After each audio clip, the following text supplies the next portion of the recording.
Cuidado com a espiritualidade, hein? Cuidado com a espiritualidade. Meu nome é Sérgio Seixas, do Grupo Terra de Rudá.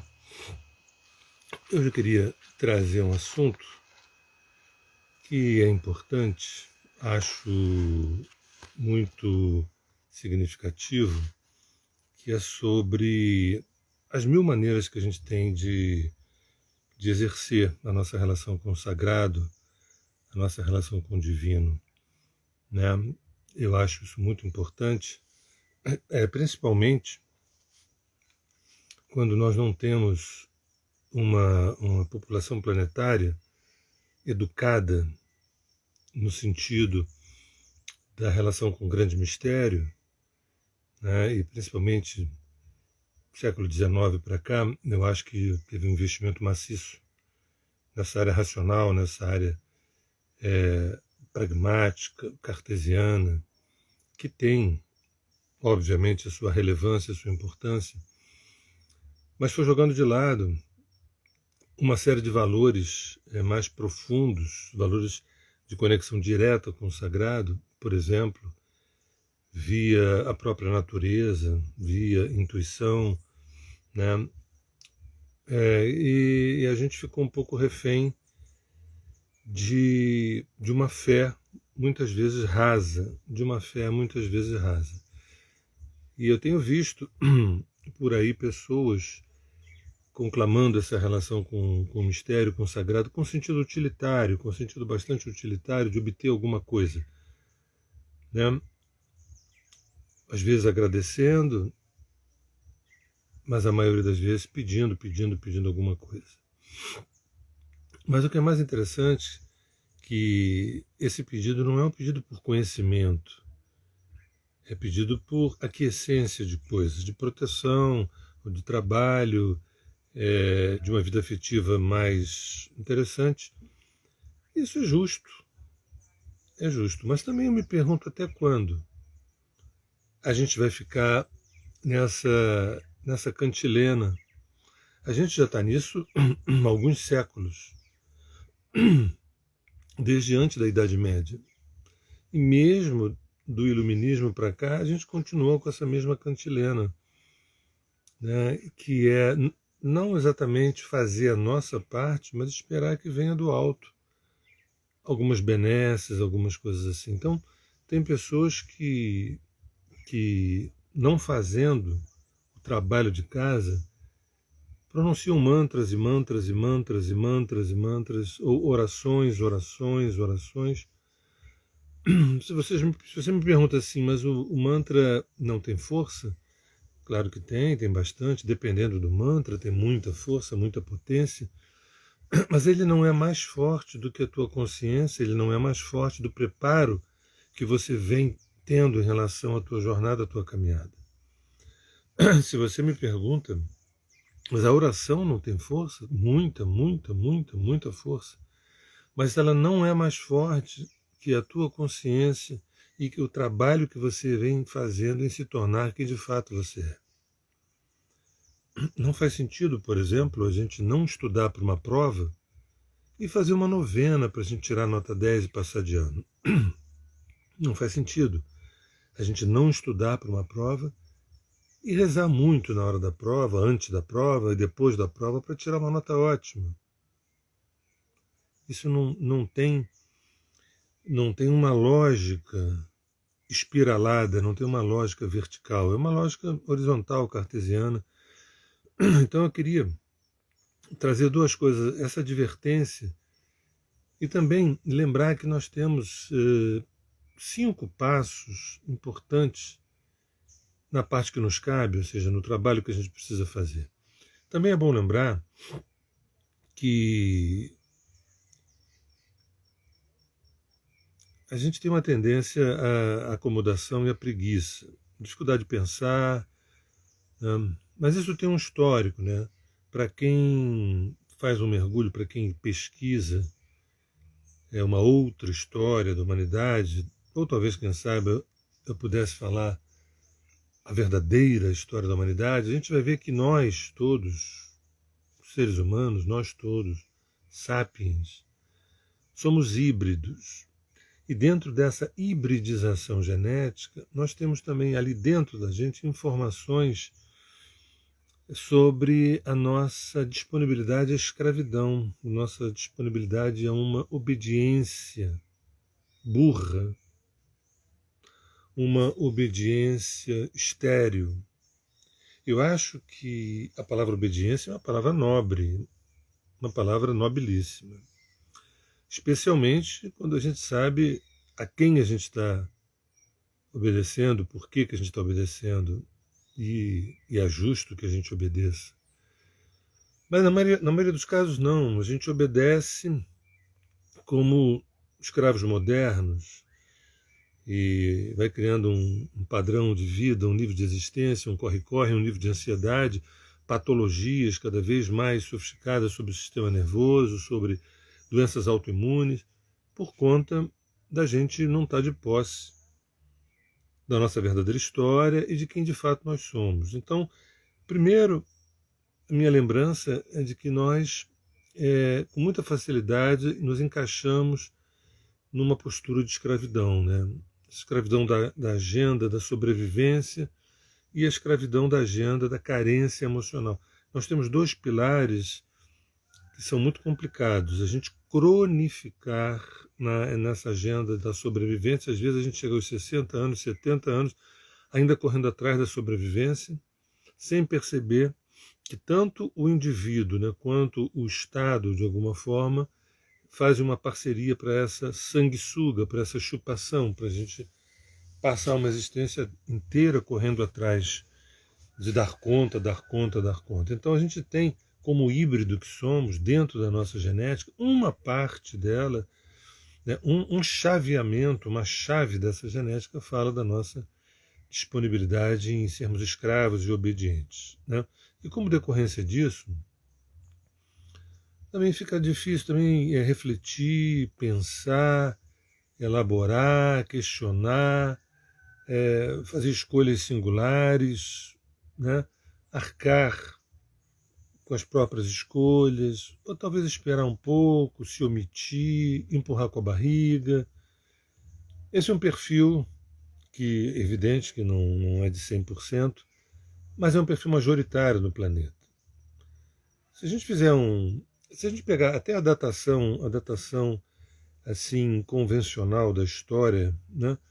Quantos milênios nós temos, e já era para termos crescidos o suficiente, crescidos emocionalmente, psicologicamente, para nós, espiritualmente, para nós termos uma qualidade de vida diferente.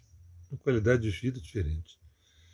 Então, eu queria trazer, quer dizer, quando eu digo cuidado com a espiritualidade, que muita gente rejeita as religiões, e eu entendo porque a parte institucional, a parte das religiões que não tem o menor interesse que a gente se conecte direto com a fonte primordial, porque também se a gente se conecta direto com a fonte primordial, para que um instrumento que vai religar se a gente já está religado?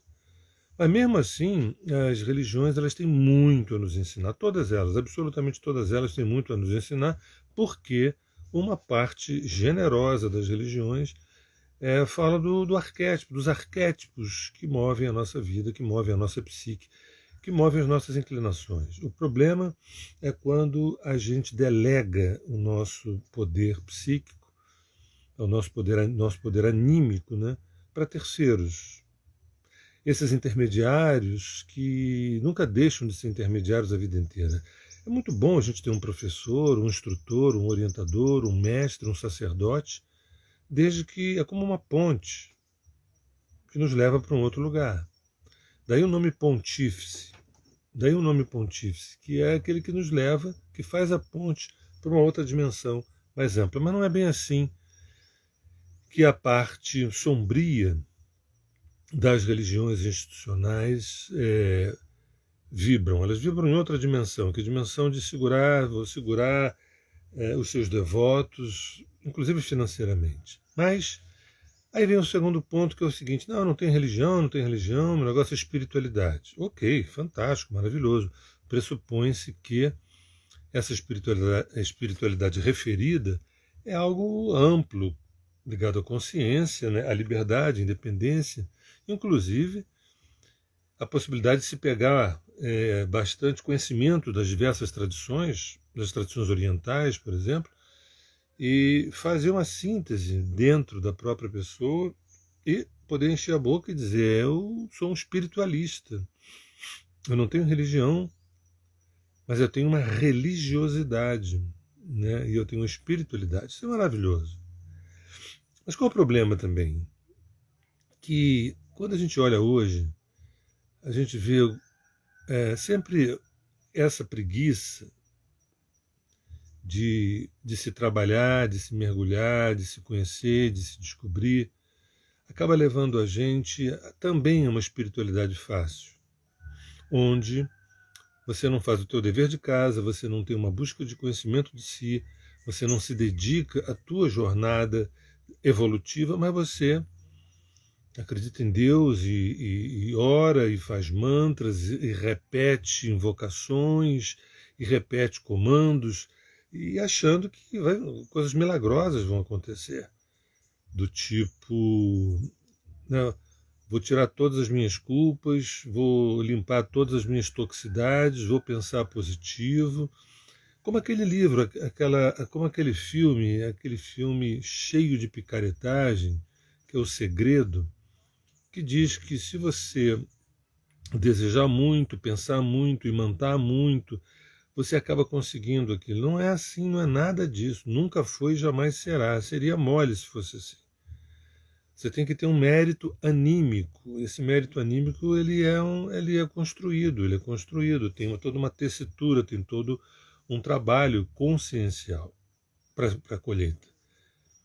Eu falo de colheita e uma metáfora muito simples é o seguinte: você olha para uma terra e você começa a pensar no alface, pensar na couve com muita força, com muita vibração, mas muita intensidade, e não vai rolar essa horta não vai acontecer.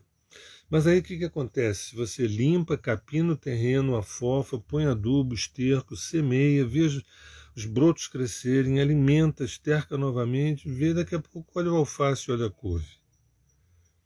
Posso dizer também que o sagrado, que meus mestres, que meus guias, que as hierarquias da fonte primordial, que Deus ajudaram muito na confecção dessa horta, né? Mas é uma parceria, uma parceria. É o povo lá de cima comigo aqui embaixo. É o povo lá de cima com o povo aqui embaixo e com o povo dentro de mim também. Então, cuidado, cuidado quando nós somos ilustres desconhecidos de nós mesmos e rezamos, fazemos mandatos, comandos, invocações, e repetimos que nem papagaio. Repetimos que nem papagaio. Nada acontece. Nada acontece. O que acontece é que é mais uma perda de tempo. Lembro que invocações, os mandatos do céu, orações, isso tudo tem uma potência gigantesca, mas é um trabalho, como falo, é Lennon e McCartney, Roberto e Erasmo, ou seja, um faz a letra, o outro faz a música. A gente nunca está sozinho. Quando a gente vai fazer essa horta, a gente pode se dedicar absurdamente. Vem uma tempestade, vem um temporal, vem uma seca, vem uma geada, acaba com tudo. Então, a gente ser amigo das forças da natureza e conversar com os devas da natureza, tudo de bom. Mas a gente conversar com os devas da natureza e não fazer nada para levantar essa horta, eles não vão fazer a tua horta. Parece que o que eu estou falando é óbvio. Não é óbvio. Não é óbvio. Assim como a gente tem várias igrejas pentecostais, né, que prometem exorcismos, que também o exorcismo é uma coisa completamente válida, completamente verdadeira, em dados casos, mas não no que a gente vê por aí. Então se promete prosperidade, abundância, tirar o diabo do corpo. Isso me entristece, porque, puxa, quantos milênios nós estamos nessa história? Essa é uma atitude de Idade Média. Essa é uma atitude de Idade Média. Na teoria, nós estamos na idade contemporânea, entramos na moderna e agora estamos na contemporânea. Mas as nossas crenças ainda são de idade média, né? Por isso eu queria trazer aqui 5 tópicos que eu acho relevantes para a construção dessa horta, ou seja, para a relação direta com o sagrado, para que as coisas fluam melhor. A primeira coisa muito importante é a experiência. E eu vou ser breve, porque esse encadeamento desses 5 fatores, eles são quase todos familiares, né? O primeiro é a experiência, que é aquilo que a gente vive, não aquilo que a gente ouviu falar, não aquilo que a gente tão somente leu, mas aquilo que a gente vive, né? Então a experiência é a primeira porta, a primeira etapa é a experiência. Isso já põe por terra uma porção de investimentos por aí que a gente vai de carona, senta de carona, lê meia dúzia de livros, sai repetindo que nem papagaio, e às vezes tem uma postura como se fossem mestres iluminados, cheios de gratidões, cheios de perdões, quando na verdade o perdão não é tão simples assim. Perdoar não é tão simples. O perdão é uma das potências mais fortes que existem na natureza humana, vamos dizer. Mas não é assim, não é à torta e à direita. A própria gratidão, ela implica em a gente sentir a graça que a gente vive, né? Eu estou, na verdade, me dirigindo a muitos papagaios que repetem coisas e dando uma impressão muito legal, fica bem na foto. Então a experiência, sem experiência não vai rolar. Evidente que depois da experiência, o segundo passo é o conhecimento. É muito importante. O que é o conhecimento? O conhecimento sobre aquela experiência, né? Tentar entender, tentar buscar elementos que me façam ter um acesso àquela experiência. Converso com um, converso com outro, posso ler alguma coisa, posso me informar mais sobre aquela experiência que eu tive. A experiência afetiva, experiência material, experiência profissional, uma experiência difícil de ser assaltado na rua, uma experiência de ganhar um carro novo, ou de bater com o carro, essas experiências. Então, o conhecimento é por que eu bati com o carro, como é que... Parece óbvio também. Isso tudo é uma coisa assim que aparentemente acontece de uma forma espontânea, tá? Mas não é bem assim não, porque essa palavra gigantesca, que é a palavra experiência, ela tem sido muito solapada, porque se a gente puder evitar a experiência através de alguma teoria, se a gente puder evitar a vida através de uma simulação, através de um simulacro, através de um metaverso, através de uma holografia, puxa, porque evitar a vida seria, teoricamente, evitar o sofrimento, evitar a dor. E quem quer evitar a dor e o sofrimento é porque morre de medo de evoluir, E se morre de medo de evoluir, não está entendendo nada, porque a única razão pela qual a gente está aqui é para o processo evolutivo. Então, a experiência, ela conclama o conhecimento sobre a própria experiência. Essa dobradinha leva à terceira etapa, que é a elaboração. Agora eu tenho uma experiência que eu vivi hoje, vivi ontem, ou na minha infância, eu estou vivendo agora. Trouxe algum conhecimento, né, alguns dados importantes para eu poder aferir essa experiência. Bem, agora eu vou elaborar. Vou pensar, vou refletir, vou considerar. Outra coisa muito importante, A gente vive um momento difícil com essa história de espiritualidade. Eu sou totalmente espiritualista, eu sou 101% espiritualista, mas eu trabalho muito. Eu trabalho muito desde a minha pós-adolescência, né? E trabalho muito, o que eu quero dizer, essa espiritualidade. A espiritualidade ela não é uma coisa nos dada assim, a gente tem que merecer essa relação, merecer esse diálogo vertical. E agora, quando se fala, parece que tem uma síndrome de busca de sermos Cristo, porque você não pode julgar e não pode criticar. Não pode julgar e não pode criticar. Quer dizer, você não pode ter uma avaliação sobre algo, emitir um julgamento, né? Você não pode fazer uma autocrítica, tampouco uma crítica, porque tudo isso é negativo, tudo isso é ruim, tudo isso é péssimo. Gente, cuidado. Cuidado com essa espiritualidade.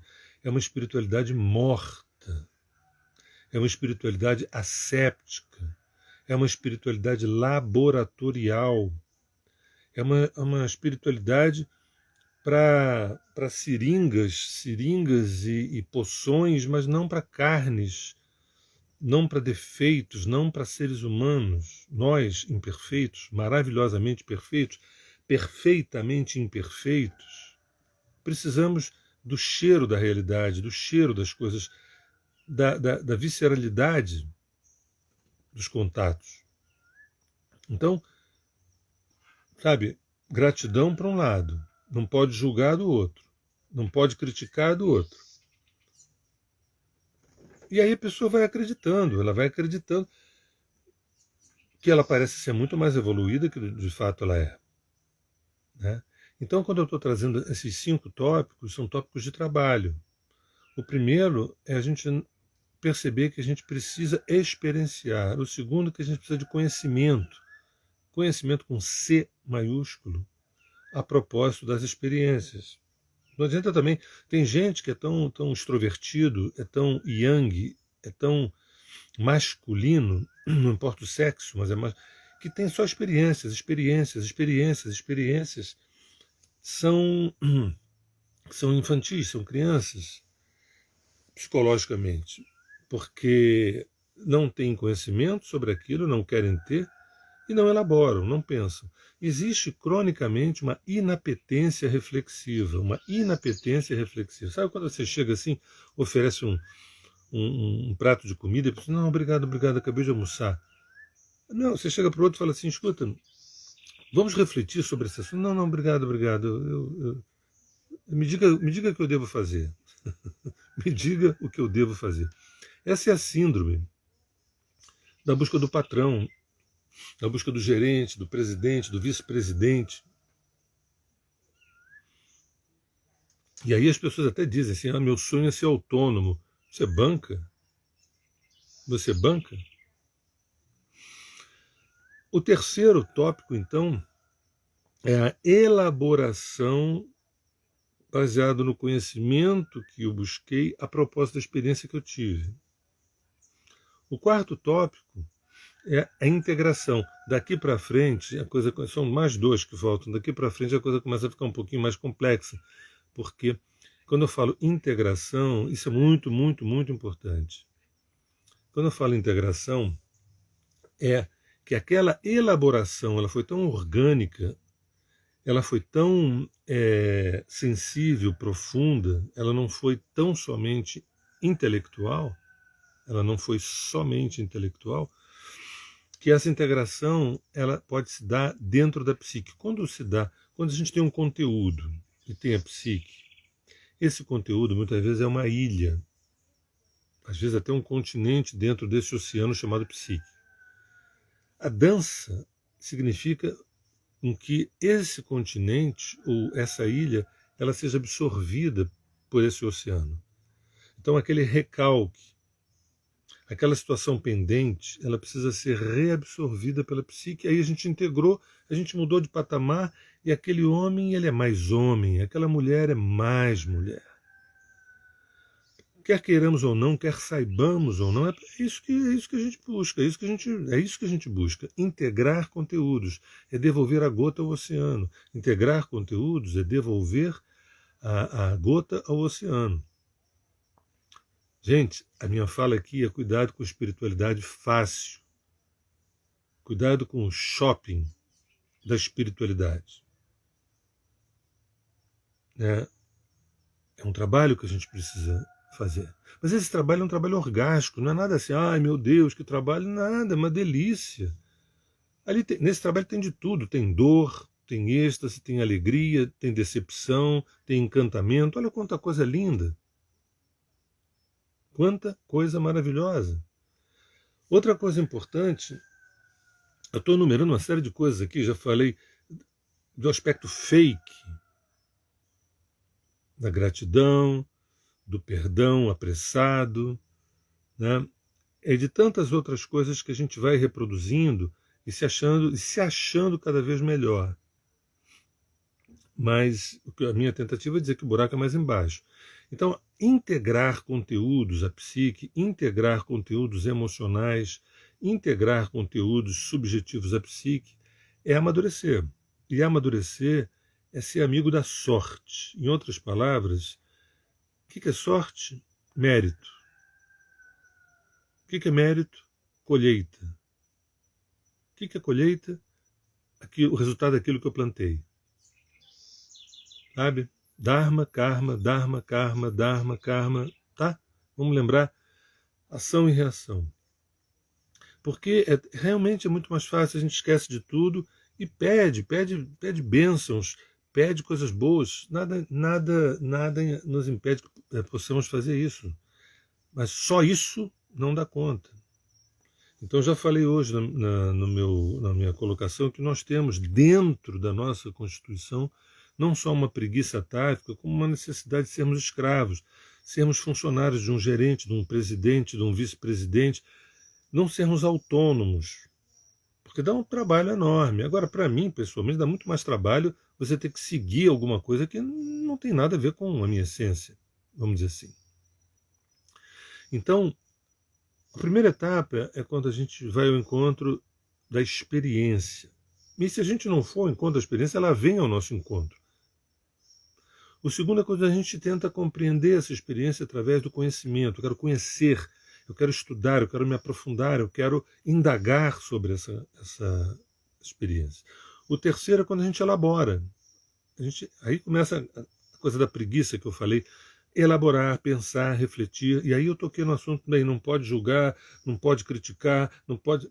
Isso é bobagem, isso é lixo, tá? A gente tem que aperfeiçoar o nosso julgamento. Aperfeiçoar a nossa crítica. Você imagina se você tem um filho e você não pode julgar os atos dele para poder orientá-lo. Imagina se você tem decisões a tomar e você não pode ter um julgamento sobre aquela decisão. Julgar uma pessoa não significa que ela seja aquele julgamento, tampouco você é o julgamento emitido. Isso que tem que ficar claro. Se sintam livres para poder julgar de coração aberto e poder dizer assim, escuta, eu acho que eu estava certo, eu acho que eu estava redondamente errado, me perdoe. Não critica, não julgue, agradeça, peça. Não é assim que a banda toca, gente. Essa espiritualidade superficial, rasa, a gente fica com uma sensação de que a gente está evoluindo.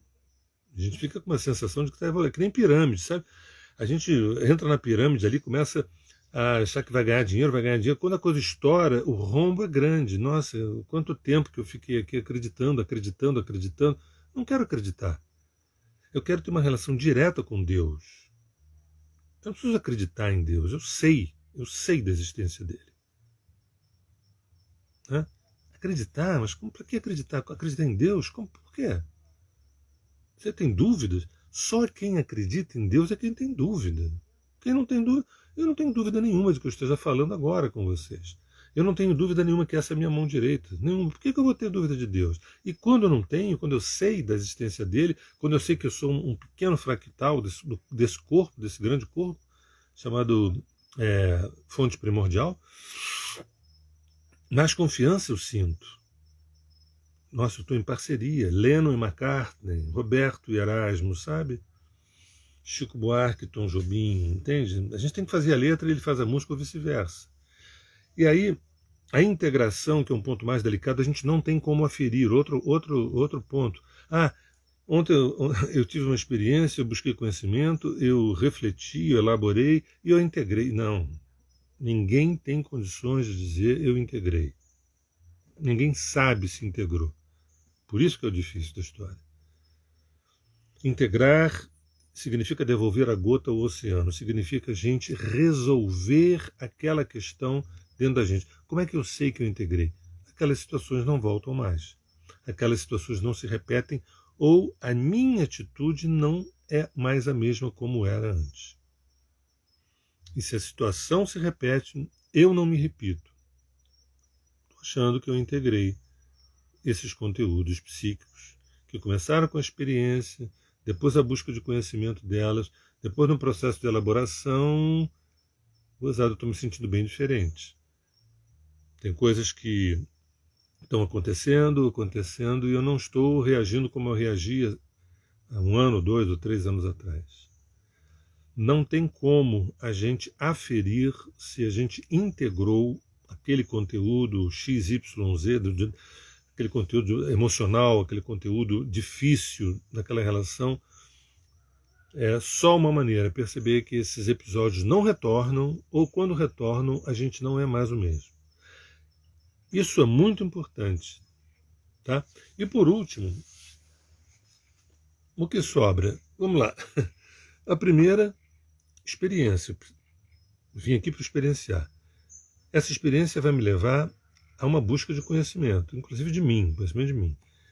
Esse conhecimento vai fazer com que eu elabore, que eu pense, que eu reflita, que eu possa ter julgamentos aperfeiçoados, que eu possa ter uma autocrítica, uma crítica também construtiva sobre esse processo. Que eu espero, quarta etapa, que eu espero que isso tudo resulte numa integração, que isso se integre, isso seja assimilado, seja sintetizado pela minha psique. E a quinta etapa é a atitude. Atitude. Lembrando que a palavra atitude, ela parece uma coisa super masculina. Não, ela é masculina e é feminina. Atitude de fazer, ou atitude de silenciar, ou atitude de aguardar. Né? Atitude. E sabendo que você está tendo uma atitude, às vezes esperar, às vezes nada fazer, é uma atitude. Extremamente sábia, dependendo. Né? Mas quando a pessoa já fez esse processo, ela já tem um discernimento, ela já tem uma clareza. Entendeu? Ela deixou que a experiência chegasse, ela buscou esse conhecimento, ela teve essa elaboração, ela percebeu que ela se tornou um ser humano melhor a partir disso tudo, talvez esse processo de integração esteja se dando, e eu me coloco disponível ao gesto, que pode ser silencioso ou que pode ser até ruidoso, dependendo. Gente, essas 5 etapas eu trouxe por um certo inconformismo da minha parte, com muitas espiritualidades que eu ando vendo por aí, que são espiritualidades fáceis, espiritualidades 1,99, espiritualidades em liquidação. Você ora, você reza, e não faz o teu processo de autoconhecimento. Você pronuncia mantras e não faz o teu processo de conhecer as tuas sombras, de conhecer a tua luz interna, porque as pessoas estão indo para a luz sem conhecer a sombra. É uma coisa maravilhosa. Isso daí sabe, pague 3 e leve 4, pague 3 e leve 5, ou seja, a pessoa está chegando na luz sem conhecer minimamente a floresta escura da alma. Gente, o buraco é mais embaixo. Né? Isso eu não quero dizer que é barra pesada. É barra pesada. E daí? Qual é o problema? Ninguém nos prometeu mamão com açúcar. Ninguém disse, olha, gente, vai encarnar no planeta Terra, vai ter um corpo, e esse corpo vai ter uma demanda, né? Tem a lei da gravidade, isso tudo é um peso. você vai se envolver emocionalmente, vai ter carências, vai sentir rejeição, abandono, vai ter que construir esse autoafeto, esse autoamor, vai precisar querer ter uma certa visibilidade no mundo, ser reconhecido e blá, blá, blá. Nós estamos numa escola muito difícil, muito difícil. Existem muitas escolas nos universos, existem outras terras bem mais fáceis, bem mais difíceis, mas a nossa não é bacharelado, não. Não sei se é pós-graduação, não sei se é mestrado, mas a nossa escola aqui não é simplesinha. A gente tem um grau de dualidade gigantesco. A gente tem um grau de dualidade gigantesco. E não pense que eu estou falando de política, não. Porque nós estamos polarizados. Não. A própria existência de masculino e feminino já fala de polaridade, só que a gente exacerbou. O planeta Terra, desde muito tempo, a dualidade. Agora você repara, se a fonte primordial é una, se Deus é uno, nós estarmos investindo na dualidade é um delito seríssimo. E várias encarnações para a gente reconhecer isso e buscar a unidade, mas não podemos buscar a unidade por atalhos. É essa que é a minha fala. Não podemos buscar essa unidade, entendeu? Conchavando, seduzindo. Eu só tenho uma preocupação de não parecer que a minha fala é uma coisa realmente, o trabalho espiritual é algo pesadíssimo. Quanto menos instrumentos se tem, quanto menos consciência se quanto menos você sabe o que está fazendo, tudo é complicado, tudo é dificílimo. Até você soltar uma pipa, botar uma pipa, mergulhar, nadar, fazer alguma coisa, eu não sei fazer isso. Não sei fritar um ovo. É muito difícil fritar um ovo.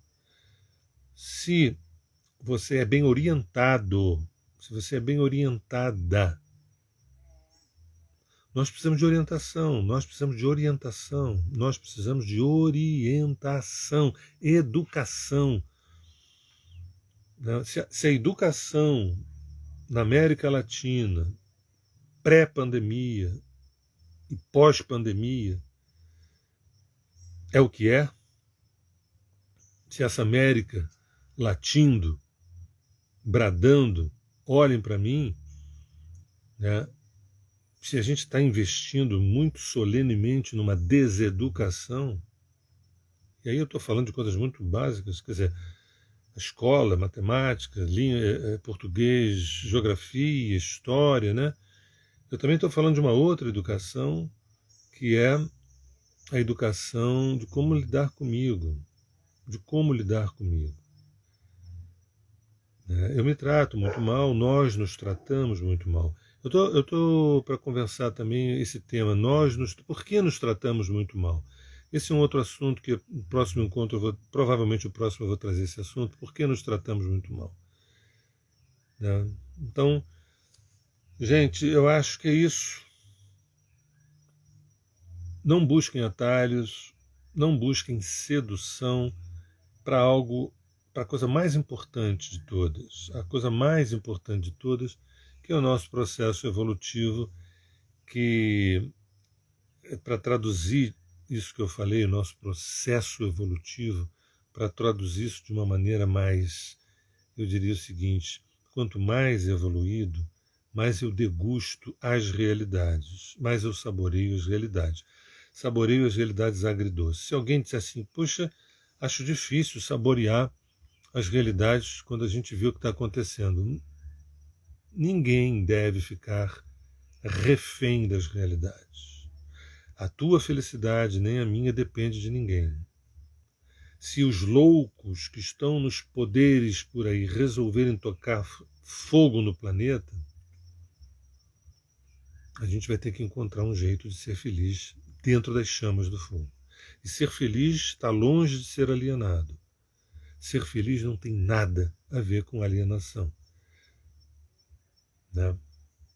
Então, Lavínia colocou aqui experiência, conhecimento, elaboração, integração e atitude. Para que isso?